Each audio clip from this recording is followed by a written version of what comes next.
இந்த ordinary family pension அப்படிங்கிறது இரண்டு வகையா இருக்குது. ஒன்னு என்ஹான்ஸ்டு ஃபேமிலி பென்ஷன், இன்னொன்னு ஆர்டினரி ஃபேமிலி பென்ஷன் அப்படின்னு சொல்லக்கூடியது. இந்த என்ஹான்ஸ்டு ஃபேமிலி பென்ஷன் அப்படிங்கிறது யார் யாருக்கெல்லாம் கிடைக்கும்?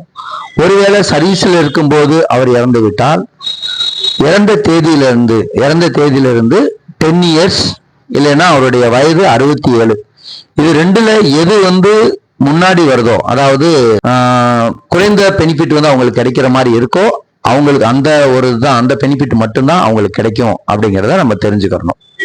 எவ்வளவு கிடைக்கும் அவங்களுக்கு அப்படின்னு பாத்தீங்கன்னா, சர்வீஸ்ல இருக்கும்போது இறந்த நபரா இருந்தால் அவங்களுக்கு கிடைக்கக்கூடிய இந்த என்ஹான்ஸ்டு ஃபேமிலி பென்ஷன் ஆனது அந்த தேதியில 10 வருஷம் குறைந்த வருடம் இல்லாட்டி 67 வயது பூர்த்தி ஆகும் வரை, இது எது முன்னாடி வருதோ லெசர் பெனிஃபிட் எது இருக்கோ அந்த பெனிஃபிட் மட்டும்தான் அது வரை அவங்களுக்கு கிடைக்கும். இரண்டாவது ஒண்ணு என்னன்னு கேட்டீங்கன்னா, நார்மல் ஃபேமிலி பென்ஷன். இதைத்தான் நம்ம ஆர்டினரி ஃபேமிலி பென்ஷன் அப்படின்னு சொல்றோம்.